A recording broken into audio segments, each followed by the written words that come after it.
আজকের এই ভিডিওটি এমপিওভুক্ত শিক্ষক কর্মচারীদের জন্য অতি মূল্যবান। সকলকে রিকোয়েস্ট করব ভিডিওটি না টেনে প্রথম থেকে শেষ পর্যন্ত দেখার জন্য। একজন এমপিওভুক্ত শিক্ষক এবং কর্মচারী কত টাকা বেতন পাচ্ছে এবং এখানে কত টাকা বোনাস পাচ্ছে, তারা 25% নাকি 50% বোনাস পাচ্ছে এবং এই বোনাস উন্নীত করে 100% করা হবে কিনা বা কবে থেকে এটি কার্যকর করা হচ্ছে, বেতন বৃদ্ধি করা হচ্ছে কিনা, এ সকল বিষয়ে আজকের এই ভিডিওতে আমরা A to Z সকল তথ্য আপনাদের মাঝে উপস্থাপন করার চেষ্টা করব। তাই আপনাদেরকে রিকোয়েস্ট করছি, আপনারা যদি এমপিওভুক্ত শিক্ষক কর্মচারী হয়ে থাকেন তাহলে ভিডিওটি প্রথম থেকে শেষ পর্যন্ত দেখবেন। প্রথম আলোচ্য বিষয় এমপিওভুক্ত শিক্ষক কর্মচারীদের বেতন ভাতা 2025। একজন বেসরকারি সহকারী শিক্ষক কত টাকা বেতন পাচ্ছেন সর্ব সার্কুলে আমরা প্রথমত দেখে নেওয়ার চেষ্টা করব। আচ্ছা, এখানে গুরুত্বপূর্ণ যে বিষয়টি, একজন উচ্চ বিদ্যালয়ের সহকারী শিক্ষক কত টাকা বেতন পাচ্ছেন এই বিষয়টি আমরা একটু দেখব। একজন এমপিওভুক্ত নিম্ন মাধ্যমিক অথবা উচ্চ মাধ্যমিক সহকারী শিক্ষক নতুন যোগদানকালে 12,500 টাকা মূল বেতন, সঙ্গে সরকারি অংশ বেসরকারি অংশ মিলে বাড়ি ভাড়া 1,000 টাকা, চিকিৎসা ভাতা 500 টাকা, সেদিক থেকে হিসাব করলে তিনি 14,000 টাকার মতো বেতন পাচ্ছেন। দশম গ্রেডে বেতন পেতে হলে করণীয়, এখানে বিস্তর একটি আলোচনা রয়েছে। একজন অফিস সহায়ক বা নিরাপত্তা কর্মী কত টাকা বেতন পাচ্ছেন? এমপিওভুক্ত একজন অফিস সহায়ক অথবা নিরাপত্তা কর্মী এবং আয়া মাসিক মূল বেতন সরকারি বেসরকারি অংশ মিলে 8,250, সাথে বাড়ি ভাড়া 1,000, চিকিৎসা ভাতা 500 টাকা, মূল বেতনের 50% হারে উৎসব ভাতা পান বছরে 2টি। গেল। এমপিওভুক্ত একজন শিক্ষক উৎসব ভাতা 25 নাকি 50% পাচ্ছেন।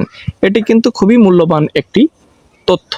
2004 সালে বেসরকারি শিক্ষা প্রতিষ্ঠানে কর্মরত শিক্ষক কর্মচারীরা বোনাস হিসেবে শিক্ষকরা মূল বেতনের 25 এবং কর্মচারী যারা রয়েছে তারা মূল বেতনের 50% হিসেবে প্রদানের নির্দেশনা জারি করা হয়। আজও 2004 সালের নির্দেশনা মোতাবেক বেসরকারি শিক্ষা প্রতিষ্ঠানে কর্মরত শিক্ষক কর্মচারীরা একই বোনাস, অর্থাৎ শিক্ষকরা 25, কর্মচারীরা 50% হারে পাচ্ছেন।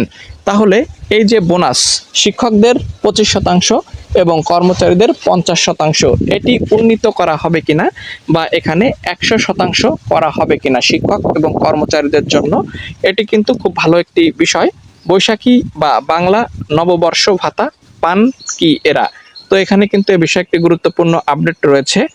বেসরকারি শিক্ষা প্রতিষ্ঠানে শিক্ষক কর্মচারীরা 20% হারে বাংলা নববর্ষ ভাতা পেয়ে থাকেন। বর্তমানে সরকারি ও স্বায়ত্তশাসিত প্রতিষ্ঠানগুলো মূল বেতনের 20% হারে বাংলা নববর্ষ ভাতা পেয়ে থাকেন। এক্ষেত্রে 8,250 টাকা মূল বেতন ধারী বছরে একবার 1,650 টাকা এবং এখানে 71,200 টাকা মূল বেতনধারী 14,240 টাকা নববর্ষ ভাতা হিসেবে প্রাপ্য হয়ে থাকেন বা বর্তমানে পাচ্ছেন। এমপিওভুক্ত শিক্ষক কর্মচারীদের বেতন গ্রেড, অভিজ্ঞতা, নিয়োগযোগ্যতা, এখানে যে বিষয়টি, এখানে কিন্তু ক্রমিক পদের নাম, নিয়োগযোগ্য ন্যূনতম যোগ্যতা, অভিজ্ঞতা, চাকরি প্রবেশের বয়সসীমা, জাতীয় বেতন বিস্তারিত উল্লেখ করে দেওয়া রয়েছে। ঠিক আছে, আপনারা কিন্তু চাইলে এখান থেকে স্পষ্টভাবে দেখে নিতে পারবেন। তবে এখানে গুরুত্বপূর্ণ যে তথ্যটি, এমপিওভুক্ত কর্মচারী এবং সরকারি কর্মচারীদের বেতনের একটি হিউজ পরিমাণে গ্যাপ রয়েছে। তো গ্যাপটা যদি আমরা একটু আপনাদেরকে দেখানোর চেষ্টা করি, যেমন সরকারি সুযোগ সুবিধা, বেতন ভাতাদি, বেসরকারি সুযোগ সুবিধা এবং বেতন ভাতাদি।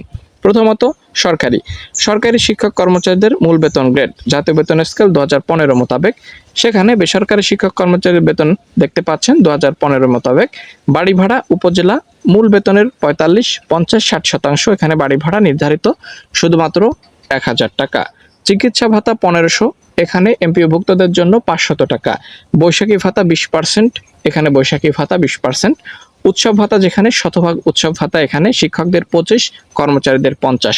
বার্ষিক ইনক্রিমেন্ট গড়ে 5 বা তার বেশি, এখানে বার্ষিক কোনো ইনক্রিমেন্ট নির্ধারিত 5% হারে। পদোন্নতি বিদ্যমান, এখানে নেই বললে চলে। বদলি সুযোগ রয়েছে, এখানে কোনো বদলির সুযোগ নেই। তাহলে বুঝতে পারছেন একজন এমপিভুক্ত শিক্ষক কর্মচারীকে কতটা অসুবিধার মধ্য দিয়ে চাকরি করতে হয়। তো আমরা আশা করব অন্তর্বর্তী সরকার এ বিষয়ে গুরুত্বপূর্ণ পদক্ষেপ গ্রহণ করবে। তারা এই যে 25% এবং 50% বোনাস, এটিকে উন্নীত করে শিক্ষক কর্মচারীদের জন্য যেন 50 থেকে উন্নীত করে 100 এবং শিক্ষকদের 25 থেকে উন্নীত করে 100% বোনাস তারা প্রদান করে। তো এই ছিল মূলত আপডেট তথ্য। পরবর্তীতে যে কোনো গুরুত্বপূর্ণ আপডেট পেতে চ্যানেলটিকে সাবস্ক্রাইব করার জন্য আপনাদের কাছে অনুরোধ করছি।